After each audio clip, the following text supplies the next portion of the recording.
Ce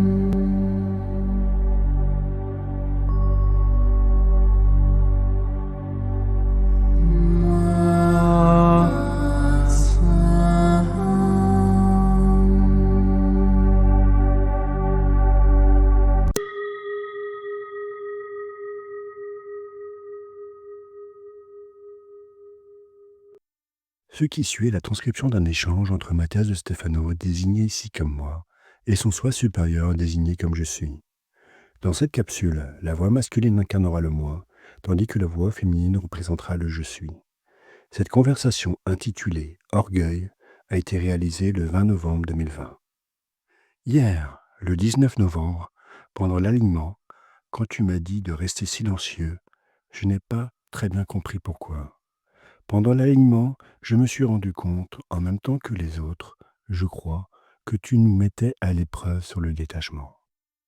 Il y a des choses que nous considérons comme évidentes en matière de détachement et d'attachement, pensant qu'il s'agit de s'accrocher à un objet, à un lieu, à une personne. Mais ce n'est pas le cas. L'attachement ne fait que refléter notre besoin de sécurité dans le lien avec cet objet, ce lieu ou cette personne. Comme je te l'ai dit, c'est l'attente que nous avons envers eux. En effet, tu ne t'accroches pas à l'extérieur, mais à l'émotion interne que sa présence te procure. Comme une drogue.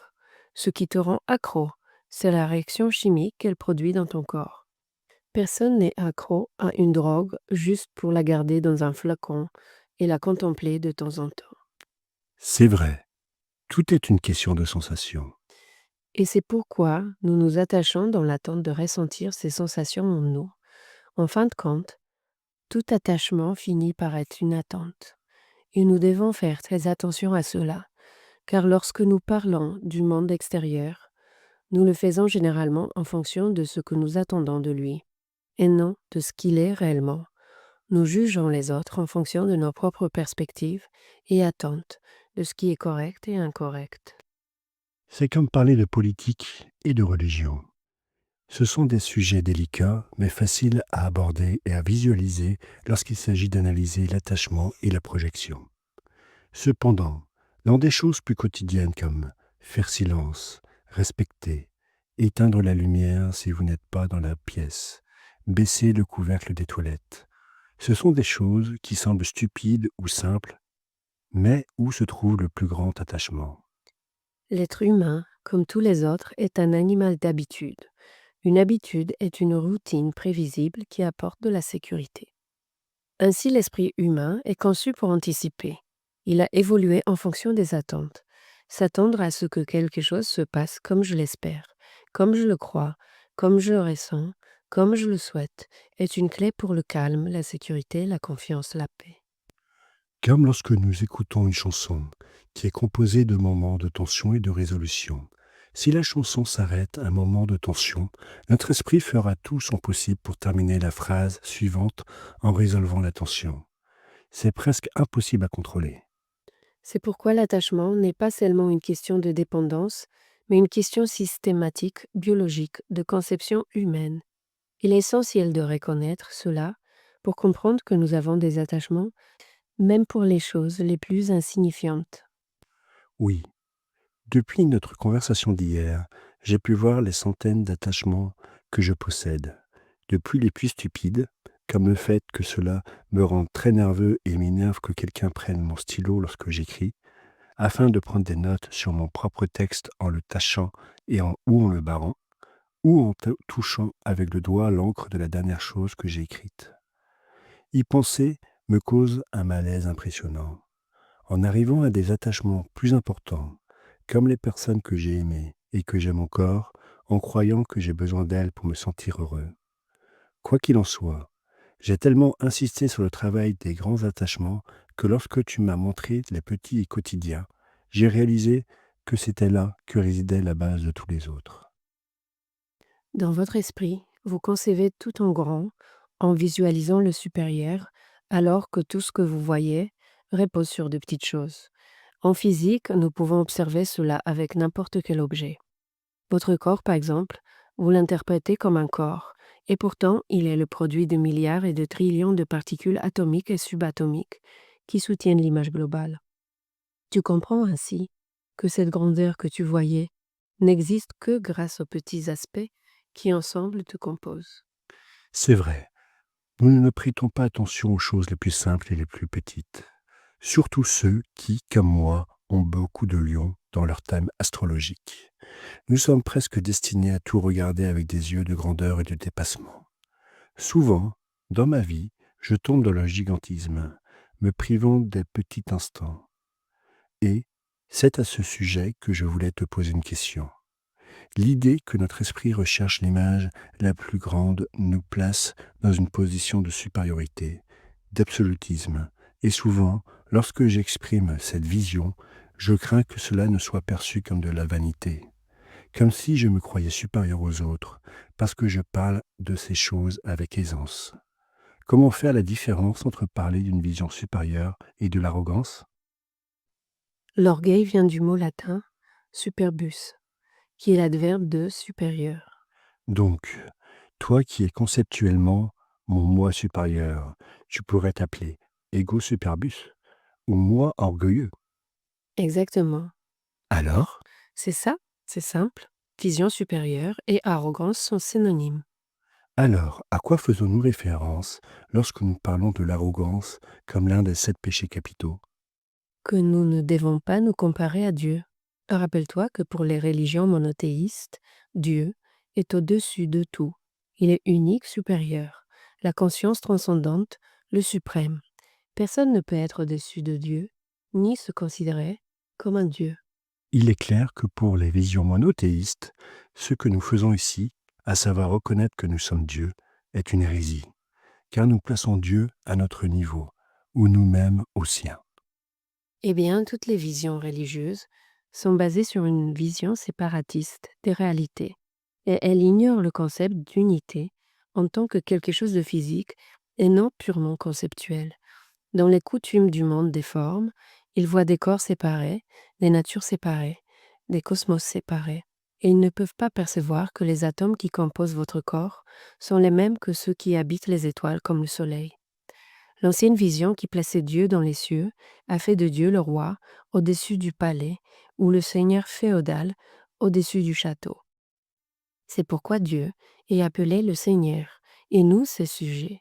Mais dans la vision réelle du monde, il n'existe pas d'être supérieur, seulement des visions à différentes hauteurs.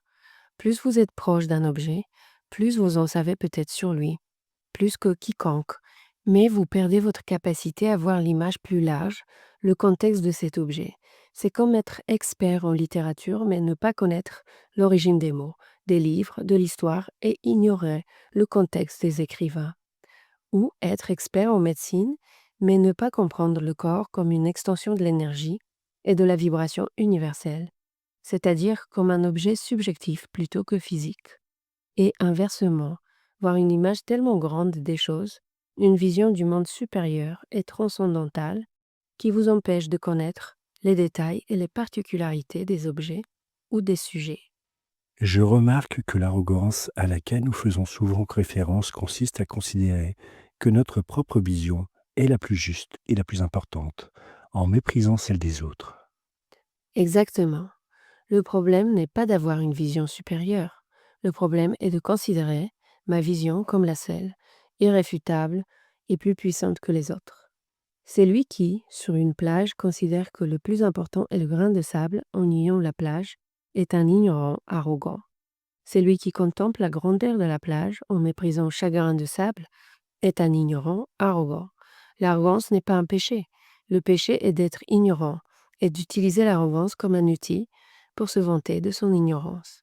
Et rappelez-vous que l'ignorance fait référence au fait de ne pas prendre connaissance au déni de celle-ci.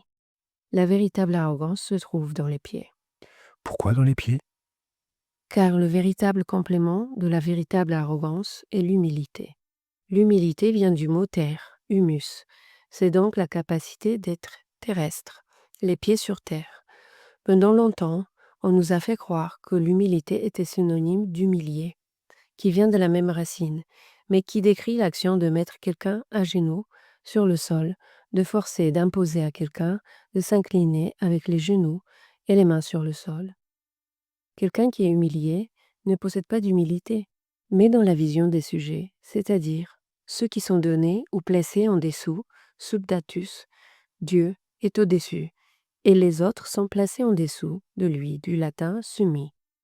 Dans la vision religieuse, l'humilité a été comparée à la soumission, au fait de s'agenouiller devant le Seigneur, de ne pas remettre en question, d'avoir juste ce qui est nécessaire, de ne pas s'exalter, de ne pas élever la voix, de ne pas se montrer plus qu'il le faut, de rester dans les limites et de ne pas montrer son pouvoir personnel. Pendant des siècles, cette idée s'est ancrée dans la culture, dénaturant la force du concept d'humilité, le réduisant à un sentiment de baisser la tête, d'abaisser la voix, de douter et d'avoir peur de paraître arrogant, ce qui t'arrive. Je comprends. Mais l'humilité n'est pas le fait de s'agenouiller et de baisser la tête, ni une obligation, mais la force de se tenir debout sur la terre en tant qu'être humain émancipé, en reconnaissant la valeur que je possède en tant qu'individu. L'orgueil d'être humble. Cela semble contradictoire. Qu'est-ce qui ne l'est pas? Dans un monde de polarité, tout est contradictoire. Jésus a lavé les pieds de ses disciples. Est-ce que le fait de laver des pieds de ses disciples, sujets et traîtres, l'a empêché de continuer à dire qu'il était le Fils de Dieu? Non, ce serait ce que l'on appelle l'humilité des grands. Ce concept fait référence à ceux qui n'ont pas peur de s'incliner, d'apprendre, de questionner, d'être surpris, car ils savent qu'ils sont. Ils connaissent leur véritable pouvoir et leur grandeur, et laver les pieds des autres ne les rend pas moins grands, mais démontre leur supériorité. L'orgueil de l'ignorant est celui que tu crains, c'est lui qui te pousse à te considérer comme meilleur, plus sage ou plus savant que les autres, celui qui te fait croire que ta vision est meilleure et que les autres ne savent pas bien faire les choses. C'est l'arrogance de celui qui dit « Laisse-moi faire, tu ne sais pas comment faire », de celui qui dit « Vous ne comprenez rien », de celui qui dit « Tu devrais faire mieux » ou « Je sais, et toi non ». Tous pêchent par l'arrogance de l'ignorant. Et comment inverser cela? Eh bien, la première étape consiste à reconnaître ton ignorance et à savoir que personne ne peut savoir la même chose que toi. La clé de l'éducation n'est pas l'égalité, mais l'équité. Dans l'égalité, l'ignorant juge l'autre parce qu'il est différent de son point de vue. Dans l'équité, l'ignorant éduque et apprend avec tout le monde. C'est la différence entre dire tu fais mal, tu devrais faire mieux, et dire je te fais part de cela qui, je suppose, t'aidera à t'améliorer. L'arrogance serait de dire « je sais et toi non », alors que l'humilité des grands consiste à dire « je partage ». La clé est de savoir que nous sommes ici pour apprendre les uns des autres. Et c'est là que réside la conscience de savoir que nous sommes tous de grands êtres supérieurs partageant l'expérience de l'humilité. Vous êtes tous des créatures arrogantes, aux capacités infinies, apprenant l'humilité dans un corps composé de limitations. N'oubliez jamais que vous êtes un être suprême, que vous faites partie de Dieu, de l'univers, et que la grandeur vit en vous, tout comme vous ne devez jamais oublier que vous êtes ici pour vous souvenir de votre grandeur dans les petits actes de la vie la plus simple. L'orgueil de l'ignorant est de considérer qu'il détient les réponses. L'orgueil de l'humble est de savoir que les réponses sont en lui et qu'il ne peut les trouver qu'en les partageant avec les autres. Est-ce donc de l'orgueil que de considérer que je partage avec les autres ce que je sais? Cela dépendra de la position que vous adoptez, maître ou professeur.